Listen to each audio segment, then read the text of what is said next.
There's a moment when things start to feel quieter. Not better, just quieter. Like the waiting might mean something. Like staying might finally work. That's usually when it breaks. Not slowly, not fairly. Just enough to remind you you were never safe.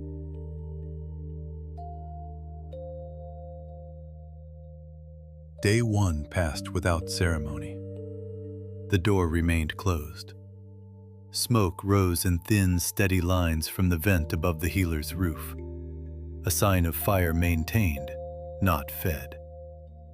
The forest continued its routines without regard for me. Wind through leaves, birds testing the air, insects filling the spaces left by silence. I stayed outside. I learned where the sun settled at each hour, how long stone held warmth after dusk, which ground released it too quickly to trust. By nightfall, the land had already set its terms. The healer spoke once that day.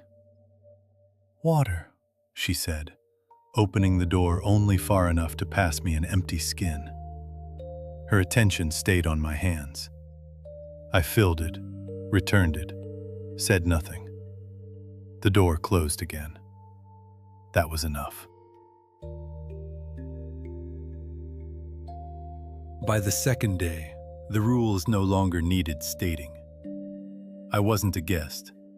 I wasn't a patient. I was tolerated. I gathered firewood without instruction, choosing pieces that would burn long and steady, not fast, not bright. I repaired a section of the outer wall where rot had begun to undermine the frame, redirecting weight away from a beam that would not survive winter. The healer watched once. She said nothing. That silence counted. Inside, Failwind screamed exactly once. Not loud, not prolonged. The sound ended as abruptly as it began. After that, there were only breaths and low-spoken instruction that never reached the trees. Day 3 brought rain.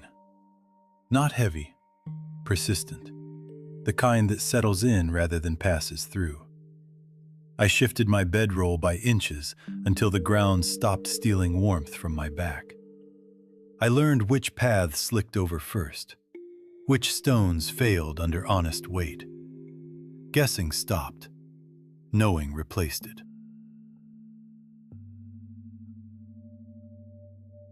The pain in my ribs dulled into something workable. Not absent, familiar. Like a flaw that no longer demanded attention, only accommodation. That night, the healer handed me a bowl. Thin broth, coarse grain, as she had on the nights before. A simple meal. No words, no waiting. I ate slowly, letting the warmth arrive before the nourishment. It wasn't generosity, it was routine, and it was enough.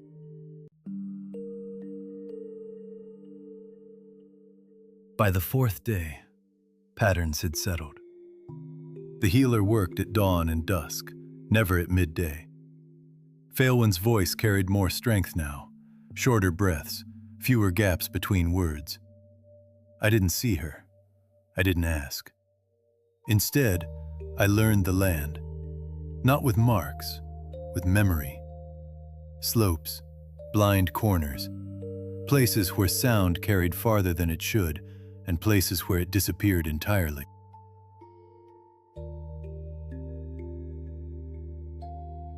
I noticed movement no longer startled me. A shadow shifting, a branch bending, a presence where I hadn't expected one. I was simply ready. That realization unsettled me more than fear ever had. Day 5 was quiet. Too quiet. The forest seemed to hold itself still. The healer emerged once, wiping her hands on a cloth darkened by age and use. "She'll live," she said. Not kindly, not cruelly, just fact. I nodded. That night, I understood something without effort. I wasn't waiting anymore. I was holding space. The difference mattered. By the 6th day, I tested something I already understood, without risk. I shifted a heavy log alone, choosing the angle before committing. Not guessing, calculating. It moved exactly as expected. I stepped where the ground yielded least, not most, reading pressure, not surface. There was no thrill, no satisfaction, only confirmation. This wasn't adaptation. It was translation. The rules hadn't changed, only the material had. I didn't smile. I didn't celebrate. I stopped doubting. There were variables I hadn't named yet. I worked anyway. I no longer questioned the outcome, only where it could be applied. On the 7th day, the door opened wider. Light crossed the threshold for the first time. Phaelwyn stepped into it, thinner, paler, but standing. The bandage beneath her chest was clean, tight, intentional. She rested against the wall, letting air fill her lungs without urgency, as though reminding her body that it no longer needed to rush. Then she looked at me. Really looked. Something shifted. Not gratitude. Not warmth. Recognition. "You've changed," she said. "So have you." A breath escaped her, almost laughter, more release than sound. The healer appeared behind her. "She's not done," the woman said. "She won't be for some time." "I know," Phaelwyn replied. The healer's gaze found me. "You don't stand like you used to." I waited. "That's not praise." "I didn't think it was." She exhaled once and turned away. Phaelwyn watched her go, then looked back at me. "Whatever you were before," she said, "this place didn't break you." I considered that. The days, the silence, the waiting that wasn't waiting. "No," I said. It clarified me. She nodded, and in the space that followed, neither of us felt like we were merely enduring the world. We were learning how to carry our weight inside it. Recovery did not arrive all at once. It came in intervals. Phaelwyn remained near the doorway for most of the morning, sitting when standing cost too much, standing when stillness pressed in. The healer allowed it, watched closely, corrected nothing unless it mattered. I returned to routine: firewood, water, repairs that no one requested. The house no longer felt closed to me, but it was not open either. Phaelwyn spoke little. When she did, her words were chosen, as though each one needed justification. She moved carefully, not from fear, but from respect for limits not yet tested. I recognized that posture. By midday, the healer dismissed us both. "Rest isn't idle," she said. "Don't mistake it for that."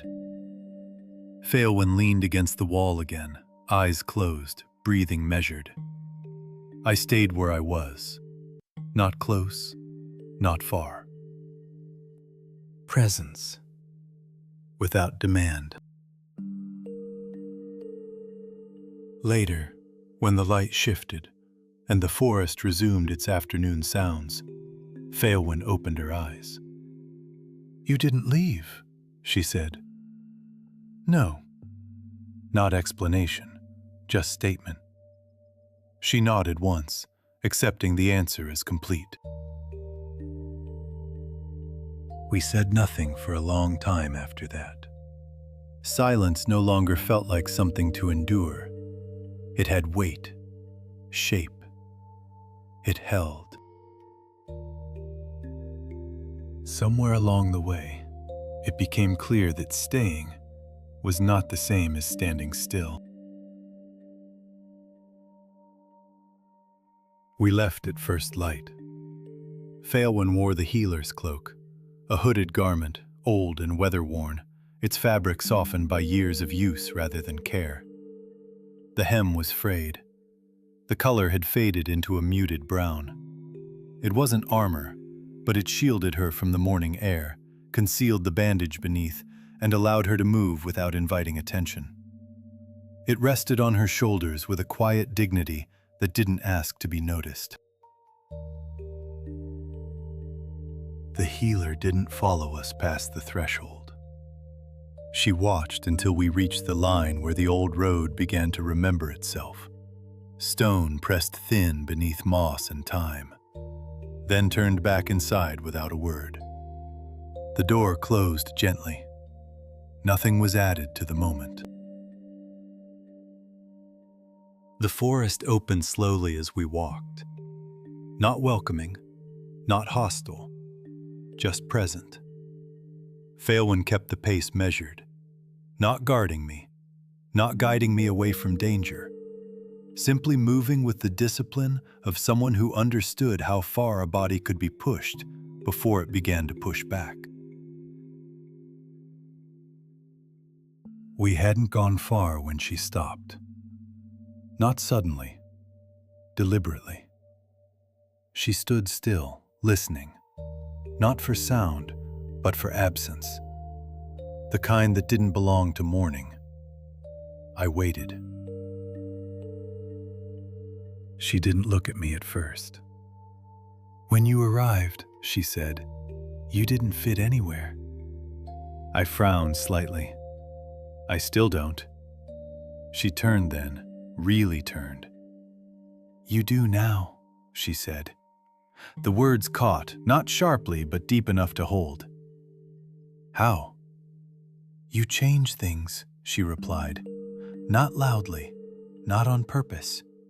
She paused. "But reliably." The road ahead curved out of sight, disappearing into trees older than either of us. Phaelwyn inhaled, careful, shallow, then released it as though rationing breath. "If they learn you're here," she said, "they won't try to understand you." I didn't ask who they were. I didn't need to. "They'll decide what you are," she continued. "And once that happens, the world stops being patient." She looked away, just for a moment. "I'm not afraid of what hunts these forests," she said. "I know how to survive that." Her jaw tightened. "I'm afraid that I won't know how to protect you." The words settled between us. Not dramatic, not pleading, honest. I considered my answer, not for effect but for accuracy, then chose the only one that didn't pretend certainty. "Then we won't rely on protection," I said. "We'll rely on knowing when to move." She studied me, longer this time, then nodded once, not reassured, but aligned. We resumed walking, side by side, toward a road that led deeper, into a world that had begun to take notice, and would not look away again.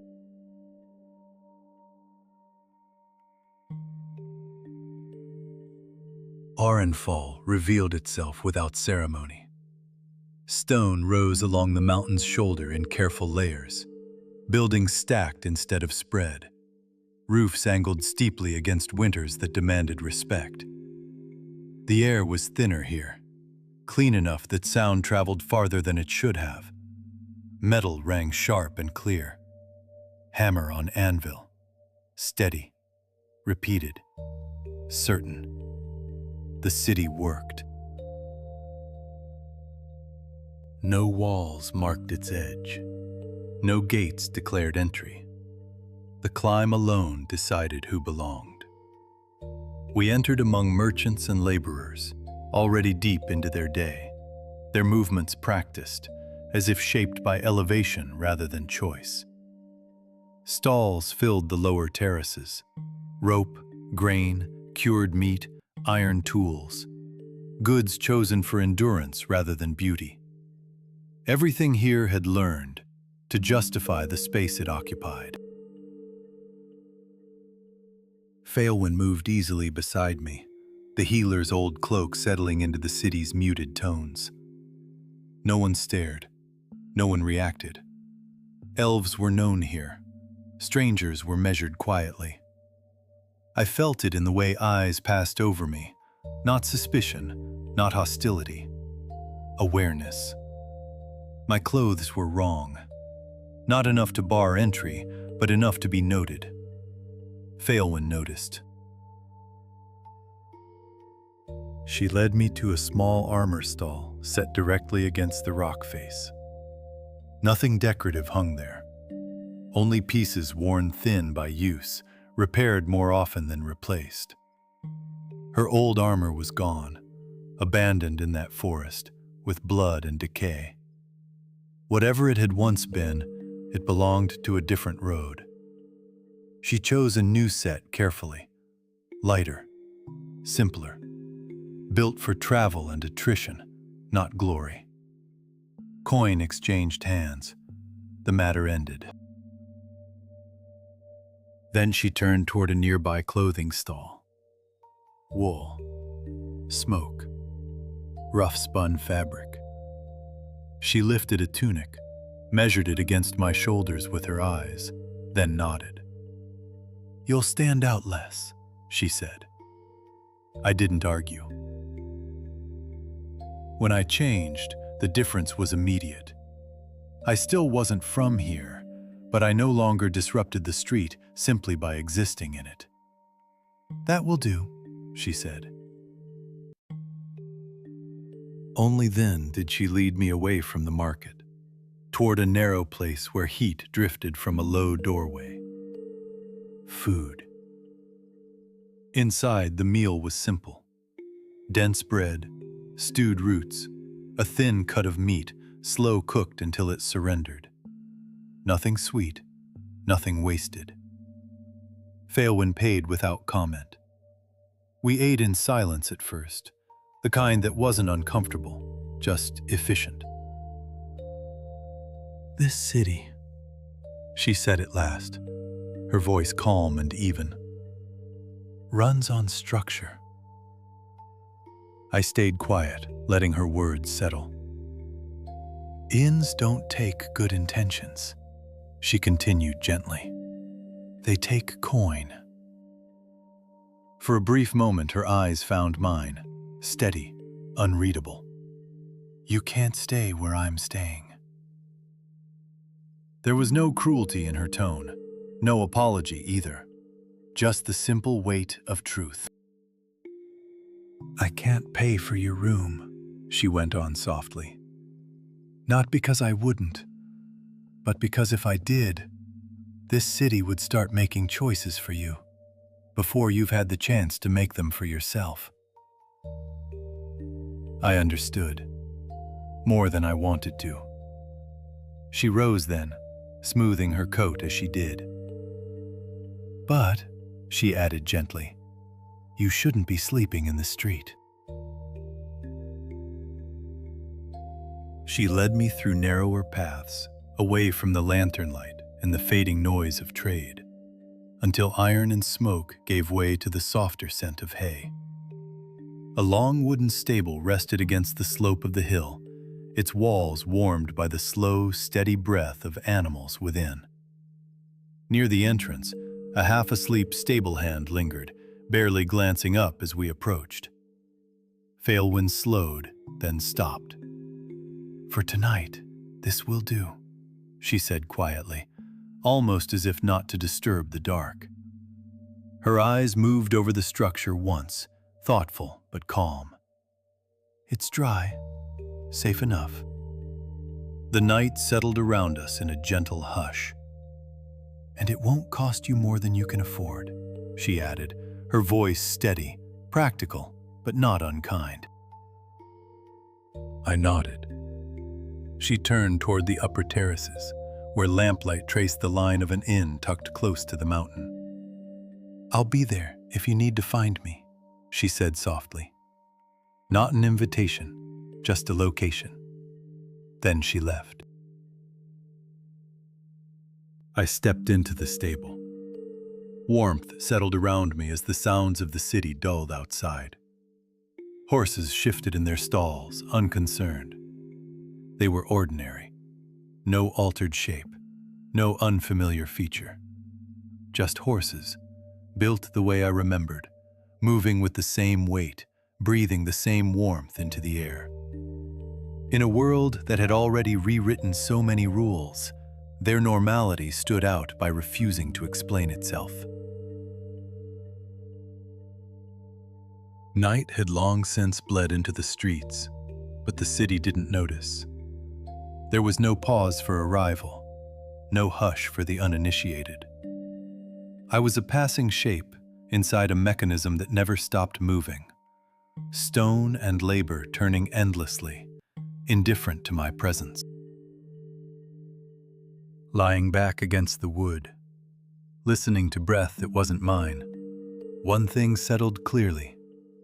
Tonight, I wasn't lost. Tomorrow would ask how I intended to stay. I woke before the city did. Not because the hay was uncomfortable, but because I didn't like the idea of being seen, sleeping in a place that wasn't mine. The stable held its breath in the thin moment before morning. Warmth lingered low to the ground, thick with animal scent and old wood. Horses shifted in their stalls, hooves dull against packed earth, unconcerned. To them, I was nothing more than a shape that passed through, something temporary, something irrelevant. I stood, brushed hay from my clothes, and paused. I didn't know what came next. The city hadn't offered instruction. No one waited to correct my choices. Standing still felt worse than choosing wrong. That was when I noticed the beam. One of the roof supports, aged, split along the grain, reinforced badly sometime in the past. A repair meant to quiet concern rather than resolve it. It leaned just enough to be ignored, just enough to become dangerous later. Not yet, but soon.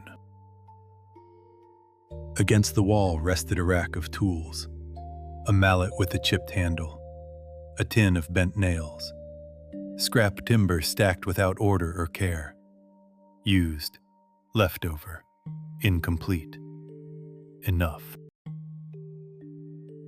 I didn't consider permission. I didn't ask. I moved. First, I relieved the pressure, wedging a temporary brace into place. Then I adjusted the angle, adding a diagonal support that redirected the load instead of resisting it. I didn't fight the damage. I worked around it. Nothing elegant, nothing clever, just distribution. When I stepped back, the structure felt different. Still old, still flawed, but no longer waiting to fail. By the road. The voice came from behind me. I turned. The stable's owner stood near the doorway, hands rough with weather and work, posture shaped by years of sitting more than standing. He stared at the beam as though it had betrayed him personally. "I've been meaning to fix that for months," he said quietly. "Every time I patched it, it just leaned again." The weight was wrong, I told him. A short breath escaped him, not quite a laugh. Relief. "So that's what it was," he murmured. And then, for the first time, he really looked at me. "You're not from Aurenfall." "No," I said gently. "I only arrived recently, from Oakhaven." That seemed to give him pause, not suspicion exactly, more like a quiet recalculation. "No coin, then," he said at last. I let the silence answer for me. He tore a piece of bread from a nearby loaf and held it out to me. "For the work," he said. "I slept here," I replied quietly. "That's enough." He gave a small shake of his head. "Then take it," he said, a little firmer now, "so I don't owe you." I hesitated only a moment. Then I reached out and took it. As I ate, he went about hitching his horses. Leather creaked softly. Wood shifted into place. The quiet rhythm of routine settled between us, easy and unspoken. "I know a place that could use a pair of hands," he said after a while. "Storage halls up the slope. Something's always off. Beams, walls, the way it's all laid out." He cast a brief look back at the roof. "You interested?" "I am," I said. "Good. Ride with me. Faster than walking." I stepped toward the carriage and stopped. Failwind stood at the edge of the stable. The driver noticed her too. Without comment, he found sudden interest in reins that didn't need adjusting and moved away. She approached quietly. "How was the night?" she asked. "Quiet," I said. That was enough. She nodded once. "I have to leave for a few days," she said softly. Liam looked at her. "For what?" She held his gaze a moment before answering. "There's something that needs finishing." Her eyes moved over me. My posture, my hands, the way I stood too still, not checking strength, checking damage. "How will you manage here?" she asked. "I found some work," I said quietly. "It's not much, but it's steady." Her shoulders eased, only slightly, but I noticed. She reached into her pack and placed something in my hand. A dagger. Simple, clean, newly bought. "For close range, just in case," she said evenly. She let the words rest between us for a moment. "You hesitate," she added, her voice calm but certain. "That can be dangerous here." I weighed it once, letting its balance settle into my palm. "I'll be careful." "If my business ends soon, I'll look for you," she said. It wasn't a promise, more a direction. She turned away before I could find words worth keeping. The driver cleared his throat. "Ready?" I climbed onto the carriage. As it rolled forward, the city unfolded ahead.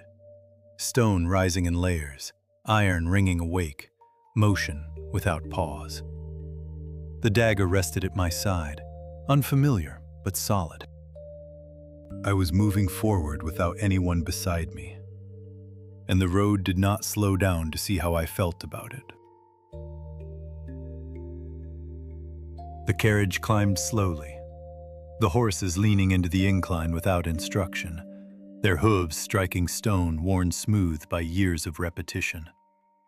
The higher we went, the thinner the city became, homes giving way to long storage halls pressed close against the mountain, as if proximity alone might persuade it not to move. The driver spoke little. He didn't need to. Work waited. The storage complex had no presence to speak of. No banners, no guards. Just wide stone buildings reinforced with timber. Doors cut broad for carts. Roofs angled sharply to shed winter when it came and refused to leave. Men were already moving inside, lifting crates, counting under their breath, arguing quietly about placement. Nothing dramatic, just friction. The driver nodded toward me and said simply that I was theirs for the day, and without ceremony, a coil of rope was pressed into my hands, leaving me standing between two half-filled sections of the hall. No one asked what I could do. They assumed I would find something. I did. Crates had been stacked by habit instead of logic. Heavier loads rested where access was convenient, not where the floor would bear them over time. Beams strained in one corner, while others stood idle, their strength unused. The structure wasn't failing, not yet, but it was tired. I started small. I shifted weight, adjusted angles, restacked what had no reason to be where it was. Quiet changes, invisible ones, until someone noticed. "Why there?" a man asked as I redirected a cart. I pointed toward the floorboards and explained that section carried less strain and would settle slower if we distributed the weight properly. He considered that for a moment, then shrugged and allowed it. An hour passed, then another. No one praised me. No one argued either. They simply stopped undoing what I had done. When the light shifted and movement slowed, a short bell rang, dry and functional. Hands stilled. Crates were left where they stood. It was time to eat. A line formed near the back of the hall. No table, just a plank laid across barrels, rough bowls stacked at one end. Someone ladled thick stew without looking up. Grain, root vegetables, a strip of salted meat if fortune leaned your way. I took a bowl and sat where there was space. Conversation filled the gaps. Complaints about damp crates, jokes that didn't bother finishing themselves. "New," someone observed beside me. "Yes. You move crates like you don't want them arguing back." "They shouldn't," I replied evenly. And that was enough to draw a brief huff of laughter before the conversation returned to complaints about damp wood and splintered lids. The stew was heavy and honest.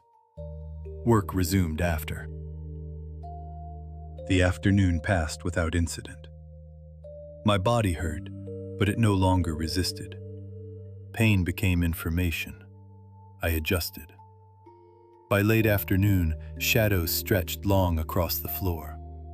That was when the overseer arrived. He walked the hall slowly, stopping where problems usually hid. He stood where the floor no longer dipped, then turned toward me. "You rearranged this?" "Yes." "Why?" "Because it will last longer this way." He studied the beams, the spacing, the weight distribution. Then he counted coin into my hand. "Same again tomorrow, if you want it." "I do." He nodded once and added that I could sleep in the storage room at the back, warmer than the hall, less draft, if I didn't mind stone and timber. I didn't. That evening, I stepped outside with the coins still warm in my palm. The narrow lane beside the hall held a row of low stalls still open. Food for workers, not travelers. I bought bread and thin broth and sat on a stone with the others, eating without hurry. It was there, between mouthfuls, that I noticed steam rising from a building further down the slope. Not smoke, too steady. I asked the man beside me what place carried heat like that so late. He wiped his mouth with the back of his hand and told me it was the public bathhouse.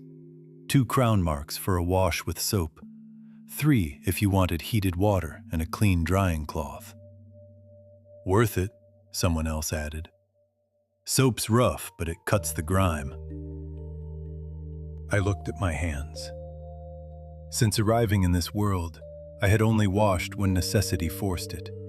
Once in Oakhaven at the small basin in the room that nearly became my grave, and once at the healer's well behind her hut, splashing cold water over skin that had known no rest. Before returning to the storage room, I turned toward the steam. The bathhouse was simple: stone floor, wooden partitions, iron vats feeding warm water into shallow basins. No luxury, no privacy beyond what necessity allowed. I paid 3 crown marks. The soap they handed me was a small cut from a larger block, pale and uneven, its surface slightly cracked. It did not foam richly, but it produced a thin lather that carried a faint herbal scent, something sharp and green, like crushed leaves warmed under sunlight. Not perfumed, not refined, just clean. The water ran cloudy at first, then clearer. Dust lifted from my skin. Salt from dried sweat dissolved. The ache in my shoulders softened, not from comfort, but from warmth. When I stepped back into the evening air, my body felt lighter. Not healed, just reset. The storage room lay behind the main hall, separated by a narrow corridor and a reinforced door. As I passed the outer wall, I noticed a boy sitting near the stone foundation, small shoulders pressed to cold rock, eyes tracking the doors each time they opened. He wasn't calling out, just waiting. I assumed someone would claim him soon. A father finishing his shift, an older brother counting coin. Someone who belonged to him.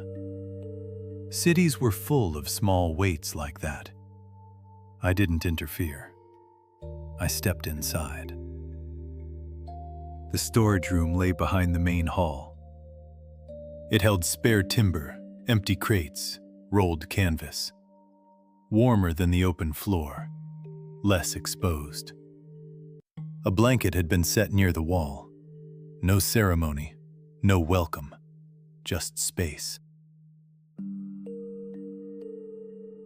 I lay down, the faint scent of rough soap still clinging to my hands, and turned my head toward the narrow window cut high into the stone.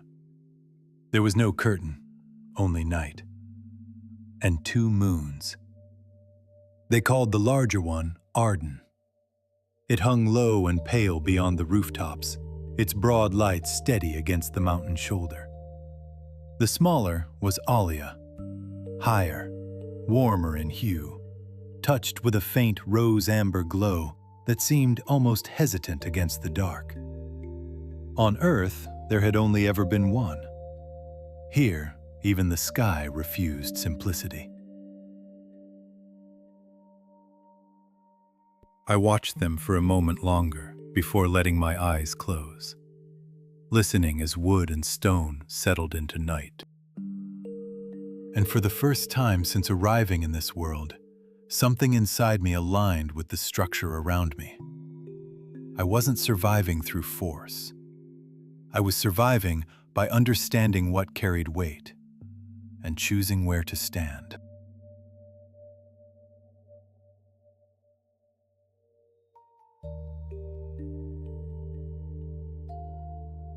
By the 3rd day, no one watched my hands anymore.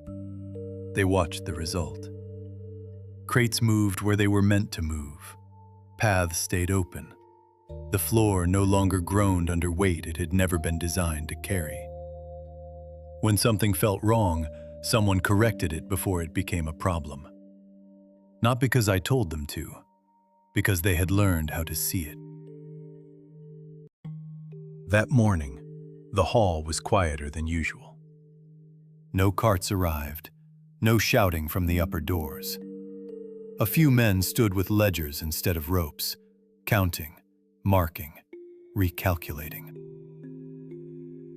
The date was the fourth turn of Siran, 742 AE.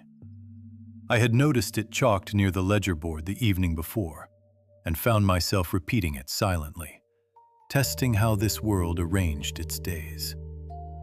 I tried, briefly, to imagine what that might have been back home, and failed. 5 days to a turn, 8 months to a year. The numbers still felt borrowed, as though I were standing inside someone else's measure of time. The overseer passed me and slowed, pausing just long enough to make it clear the words were meant for me. "Today's light is for inventory and drying," he said in an even tone, glancing toward the quieter sections of the hall before adding, almost casually, that if I wanted air, I could take it. It wasn't dismissal. It was permission. I helped where it still mattered. Adjusted one misaligned stack. Pointed out a beam that would need attention before winter. But the hall no longer leaned on me to hold itself together. That, more than anything, told me the work had settled. So I left. Aurenfall revealed itself slowly. The city did not spread outward. It rose. Stone terraces stepped up the mountain like deliberate thought, each level built to carry the next. Water channels ran along the edges, fed by melt from higher ground. Clean. Controlled. Shops clustered where foot traffic naturally slowed. Blacksmiths worked closer to the rock, where sound disappeared into stone. Nothing was decorative without purpose. Nothing was placed without reason. I hadn't noticed how tense I'd been until the tension loosened. Nothing here pressed forward to test me. That didn't mean safety. It meant absence of pursuit. I found the library by accident. Not because it was hidden, because it did not compete. A stone building set slightly apart from the busier paths, older than the shops around it. No banners, no noise. People entered and left without lingering, as if the place demanded respect simply by existing. Inside, the air was cooler, heavier. A clerk waited behind a low counter. I paid 3 crown marks. No questions, no curiosity.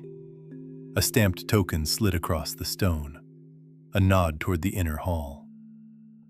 That alone explained enough. Knowledge here was not sacred. It was regulated. The library predated the surrounding district. White stone walls thick enough to keep out heat and sound. The air carried the dry mineral scent of parchment and dust ground fine by time. Shelves rose higher than expected, arranged not by author or era, but by subject and region. Maps filled the central chamber. Not art, not symbolism. Tools.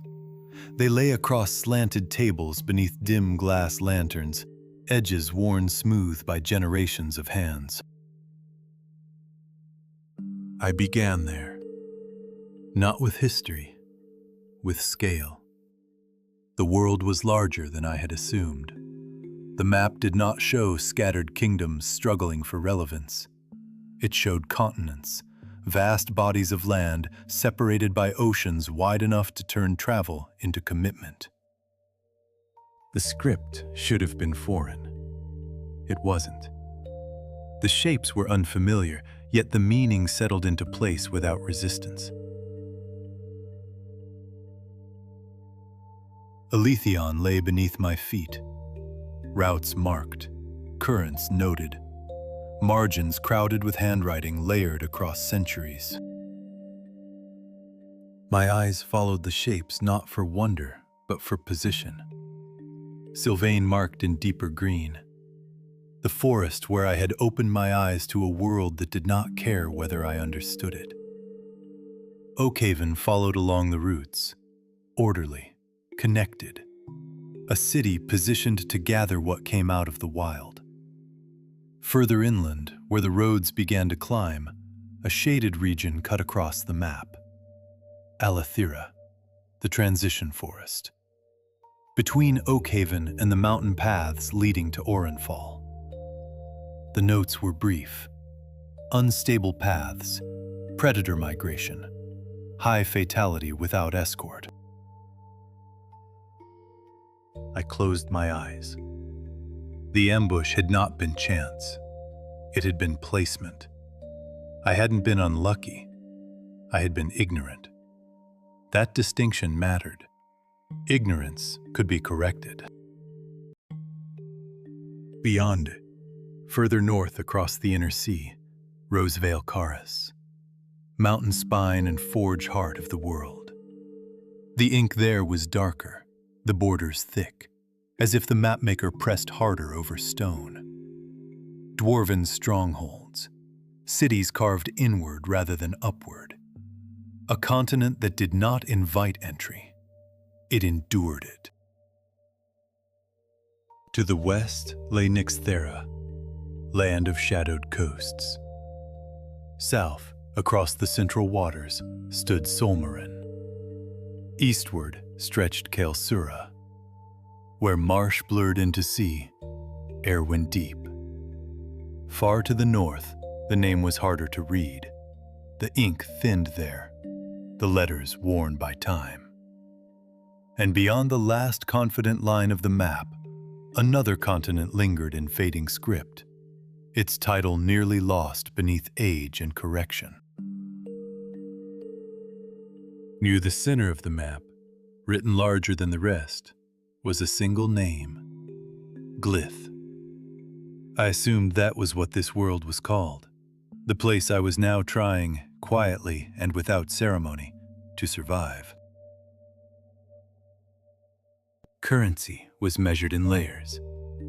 Crown marks formed the base. Silver coin, small, practical, meant for markets and daily exchange. They clinked in pouches. They weighed what they were worth.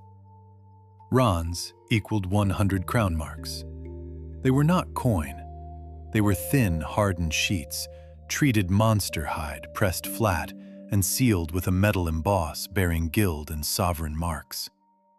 Flexible enough to slip into a sleeve, durable enough to survive travel, silent when carried. Used for larger exchange, long journeys, contracts that crossed cities. They did not jingle. They did not draw attention. And then, ether seals, not listed as currency. Referenced only in institutional notes, continuity, reserve, structural backing. No denomination assigned, no public exchange. Some values were not meant to circulate. They were meant to stabilize everything else. When I stepped back into the street, the city continued without pause. Merchants called prices. Workers argued over space. Life moved on, unconcerned with the conclusions I had just reached. That was fine. I walked toward the upper terraces, the map assembling quietly behind my eyes. If I had to move again, I knew where not to go. Not from fear, from correction. Repeating the same mistake would be unforgivable. For now, Aurenfall stood, and I stood within it, not protected, not powerful, but oriented. When I left the library, the afternoon had thinned into cooler light. Before returning to the storage halls, I stopped at a narrow stall near the lower terrace. Nothing elaborate, just travel bread stacked in rough cloth and small cones of roasted nuts tied with twine. I paid without bargaining. A small loaf, a handful of dried berries, enough to keep in the storage room in case hunger arrived after dark. Not comfort, just precaution. I folded the bread into my coat and slipped the cone of nuts into my pocket. It was enough to quiet a late hunger, if it came. The mountain caught what remained, shadows stretching longer than the paths between buildings. The storage hall stood where I had left it. That was when I noticed the child again. He sat near the side wall where stone met timber, not hiding, not begging, just still. Too still. He wasn't crying. His hands rested in his lap, fingers pressed together as if holding something in place. His face was drawn tight, not with fear, but effort, the kind born from trying not to show need. I crouched slowly, careful not to startle him. "Are you waiting for someone?" He looked at me for a moment. Then he gave a small shrug. Not yes, not no. Just the quiet gesture of someone who had been sitting there long enough to stop expecting anyone to come. I broke the bread I had saved and offered half. He looked at it, then at me. Only then did his shoulders ease. He took it with both hands and ate carefully, not fast, not desperate, like someone who had learned that rushing made things worse. When he finished, he stood and bowed his head. "Thank you, sir," he said, polite, practiced. Then he turned and walked away down the narrow path between buildings. He didn't look back. I watched until he disappeared. Someone would be waiting for him. They had to be. I lay down near the wall, staring at ceiling beams, straight now, holding weight they understood. For a moment, I wondered why the city had felt quieter than usual. Then I let the thought go. Not every question needed an answer immediately. I closed my eyes. The silence did not feel empty. It felt held.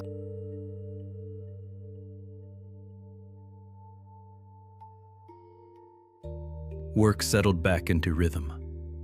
By then, I knew where my hands were needed before anyone asked. The hall moved the way it was meant to. Quiet corrections instead of loud fixes. Crates arrived. Crates left. Weight shifted, not argued with. No one watched me anymore. That was its own kind of acceptance. By late afternoon, the work thinned. Final counts were checked, doors secured, voices lowered into tired familiarity. I washed my hands at the basin outside and headed down toward the lower terraces. Food came from a stall I'd passed before, but never stopped at. Stew again. Thinner this time. Bread a little harder. Enough. As I ate, standing near the edge of the path, I noticed movement near the water channel. The child. Not by the storage halls today. That made sense. Too many people. Too many questions. He sat near the stone culvert where meltwater disappeared beneath the city, knees drawn up, back against cold rock. Not hiding, just positioned where foot traffic slowed but didn't stop. I didn't approach. Not yet. When I finished eating, I hesitated, then returned to the stall and bought bread wrapped in cloth, setting it aside. Just in case. The light was already fading when I went back uphill. He was there, the child. Closer to the halls this time, but not at the door. Near the side entrance, where deliveries came through during the day and no one lingered at night. I stopped a few steps away. "Are you hungry?" He looked up, hesitated, then nodded. I opened the cloth and held it out. This time he didn't wait for permission. I motioned toward the door. "Inside, it's warmer." He followed without question. Inside the hall, the air smelled of wood and grain, and something settled. I sat on a low crate and handed him the food. He ate faster this time, still careful, but no longer pretending hunger wasn't there.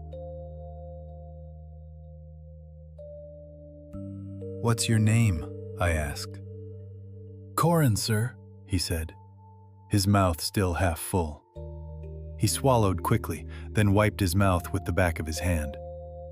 "And you, sir?" "Liam." He nodded once, as if committing the name to memory. "Do you have someone waiting for you?" I asked. Corin shook his head. "Anyone at all?" Another slow shake. "Where do you sleep?"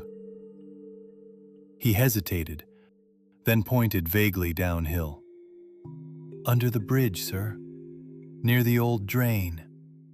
Been there a long time." I leaned back against the crate, listening to the hall settle around us. "You shouldn't stay near the storage halls," I said. "Too many eyes." He nodded again. "I don't." He finished eating and wiped his hands on his trousers. "Thank you, sir," he said quietly, the same practiced politeness as before. "I won't come every day." "I didn't say you couldn't," I replied. That made him pause, just for a moment. He seemed to consider that very seriously. Then he stood, gave a small bow, and slipped back out into the narrowing streets. I watched the door long after it closed. The city didn't chase him away. It didn't hold him either. Lying down that night, staring up at beams I'd helped steady, something unfamiliar settled in my chest. Not responsibility, awareness. Aurenfall worked, but it didn't catch everything that fell through. And now that I'd seen it, I wasn't sure I could let it pass unseen again.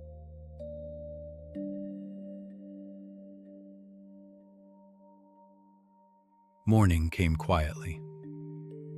The request didn't come formally. It never did. The man waited until the hall thinned, until the sound of carts faded and the overseer was occupied elsewhere, then spoke as if continuing a conversation we'd already been having. "They're thinking of adding a transit post," he said, "higher up the slope."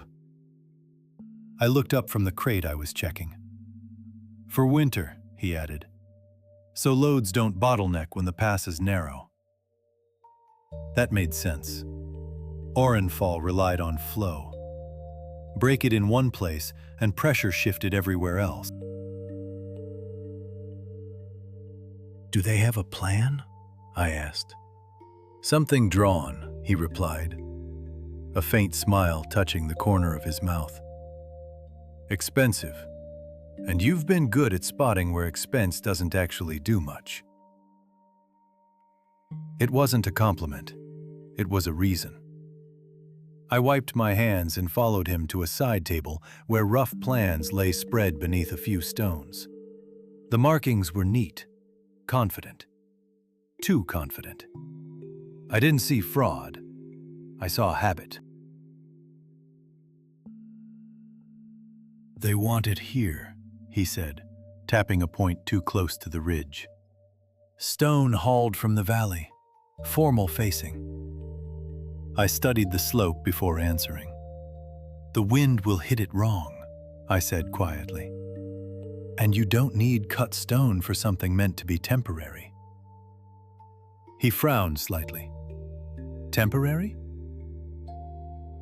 It doesn't have to last generations, I explained, pointing farther down the incline. It just has to hold weight and shed snow. If you shift it here, you can anchor into the rock shelf and use local stone with timber bracing instead of full walls. I paused before adding, it won't look impressive, but it'll work. He studied the plan for a long moment. Then he nodded slowly. That cuts the cost, he said. And the time. Yes. He exhaled, the tension leaving his shoulders.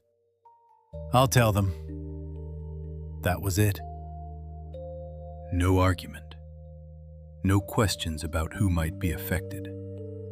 Because in his mind, no one was being harmed. When I returned to my work, I noticed someone watching from the far end of the hall. Not staring, waiting. When our eyes met, he smiled. Later, as I walked back toward the storage rooms, Corin appeared at my side, as if he had been there the whole time. Did you fix something today? He asked. Maybe. He walked a few steps beside me before asking again, more thoughtfully this time. Did it make things lighter? I glanced down at him. Why do you ask? He shrugged. Things seem lighter when you're around. That wasn't praise. It was observation. We shared food on the steps behind the hall, where the stone still held the day's warmth. Corin ate quietly, his feet swinging just above the ground. Will you build the new place? He asked after a while. No, I said. Others will. Oh.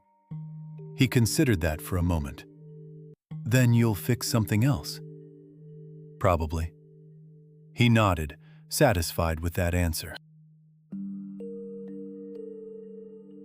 As the light faded, voices drifted up from the street below. Laughter, arguments, the sound of people who believed tomorrow would arrive the same way today had. I watched Corin finish the last bite of bread and wipe his hands on his trousers. Thank you, sir, he said as he stood. I'll see you tomorrow. I nodded. He ran off, his small footsteps slipping easily between the buildings. Behind me, the hall returned to its ordinary balance. I moved within it, not as an exception, but as part of the load it carried. That was enough for now.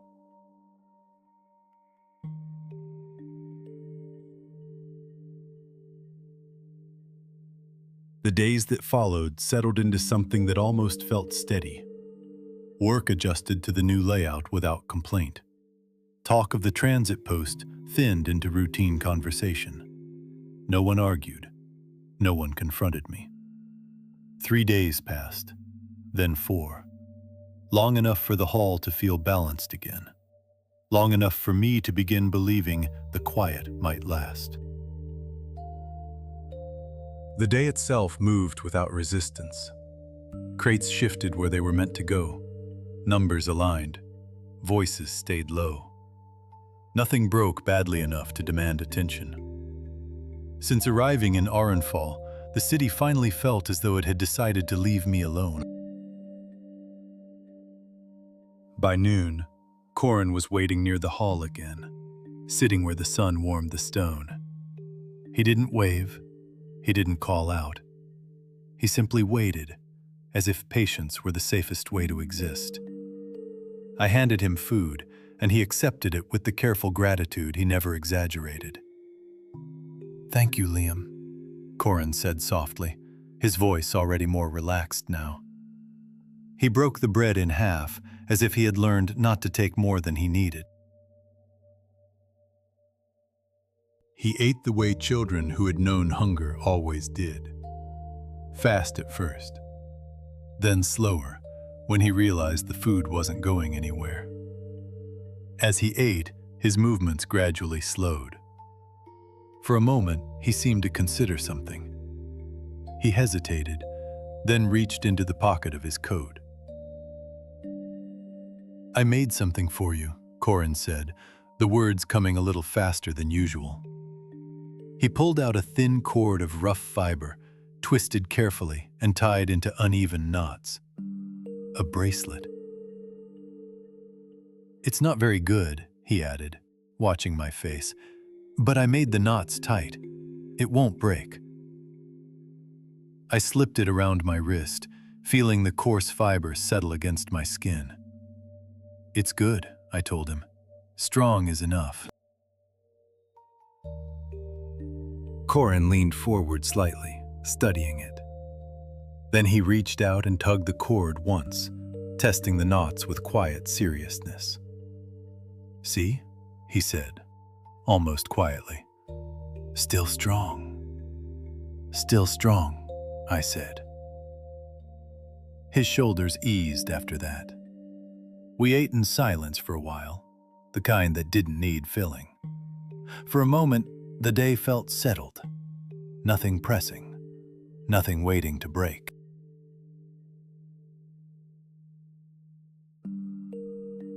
Footsteps approached from the side path, unhurried. I looked up as the man stepped into the edge of the light. Edrin. I had seen him before, once at midday, once in passing. Always smiling, always untroubled.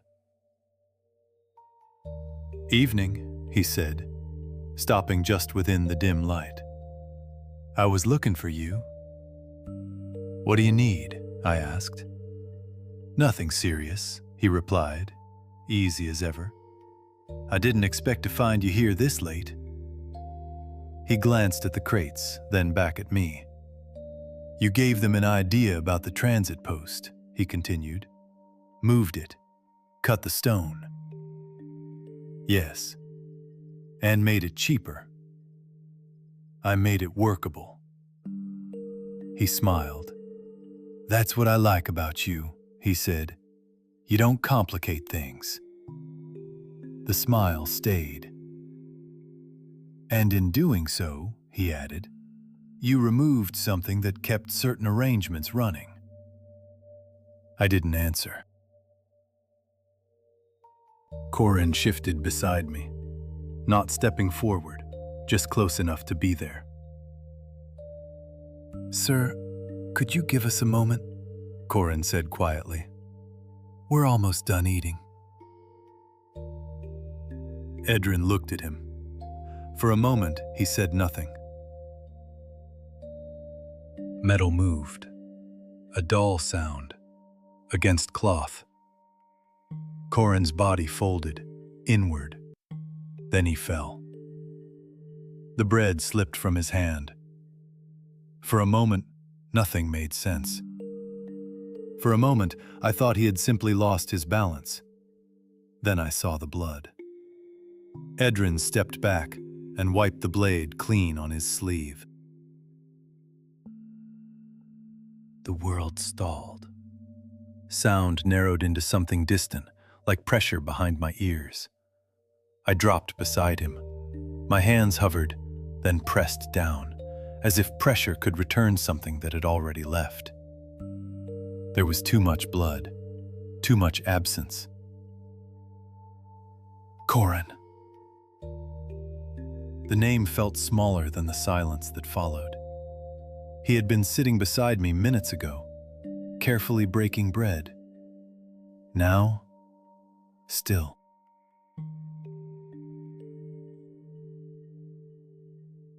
Footsteps behind me. Edrin again. "This is what happens," he said, his voice level, "to people who stand too close to your decisions." I didn't turn. "You don't bleed for what you change," he continued. Others do. He stepped closer. And if ending you now prevents more of that, then that isn't cruelty. It's correction. Something in me shifted. Not anger, not grief. Alignment.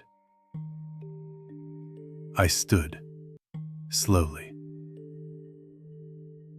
My hand rose, not in anger, not in panic, to the point beneath his jaw, just behind the hinge of the neck. I felt it, the imbalance. His eyes shifted, not to my hand, to me. Recognition came, late. His grip tightened around the blade, as if to move, but the moment had already passed. I applied pressure. Not much. Enough. His breath stopped mid-motion. No sound. His body folded inward, weight giving way all at once. The blade remained in his hand, unused. He hit the ground before understanding.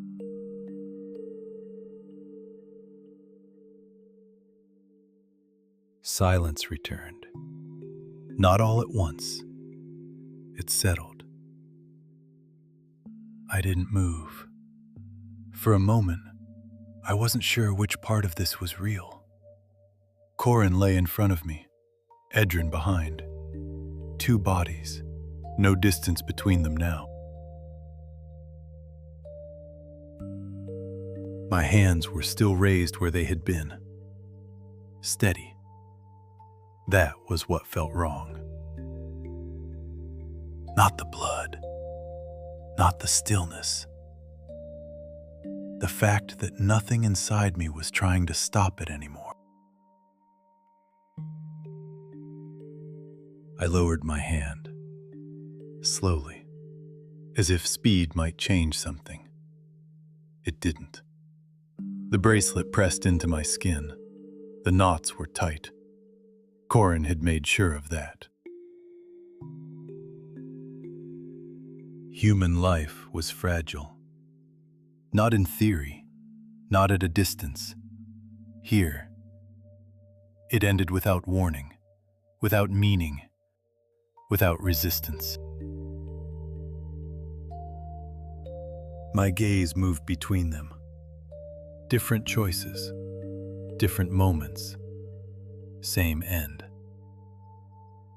I hadn't fixed anything. I hadn't prevented anything. I had only arrived at the same place faster. For a long time, I didn't move. The hall had gone quiet again. Not empty, just absent. Corin lay where he had fallen, one hand still open, as if he had meant to say something and simply hadn't finished. The bread had slipped from his fingers, untouched. Edrin was a few steps away, closer than he had been a moment ago, further than he would ever be again. I looked between them. There was no difference in the stillness. Not anymore. My hands were steady now. That was what unsettled me. Not the blood, not the bodies. The fact that the shaking had stopped. I reached down and adjusted the bracelet on my wrist. The knots held, tight, exactly as he had promised. The hall creaked softly as the night settled into it. Wood shifting, stone adjusting.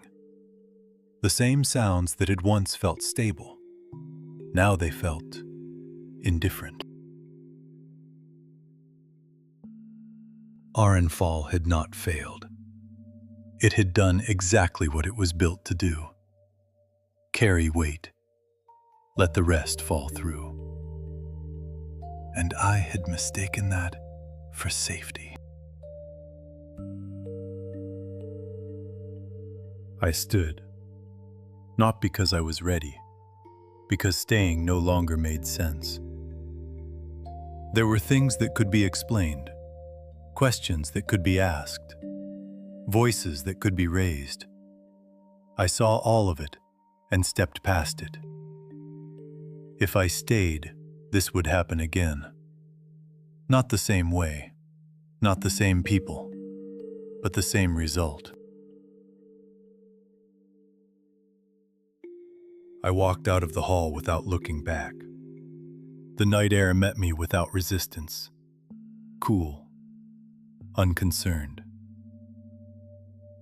The city stretched below, quiet in the late hour. Lights scattered across stone terraces, lives continuing as if nothing had shifted. They hadn't. Only I had.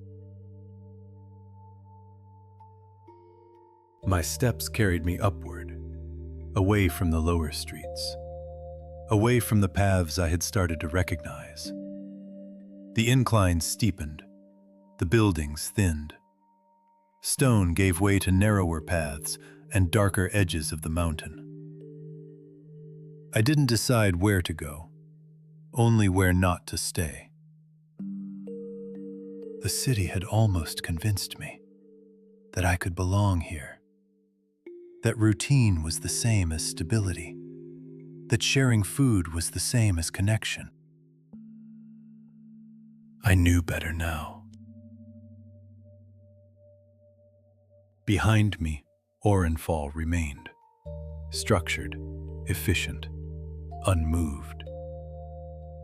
Ahead, there was only dark terrain and the uncertain line of the road cut into the mountain.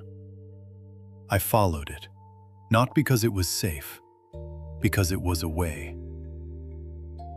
The bracelet pressed lightly against my wrist with every step, a small weight, a fixed point. I didn't take it off. The city disappeared behind me without sound. No one called out. No one followed. That, more than anything, made it final. I kept walking, upward, until even the light could no longer reach me.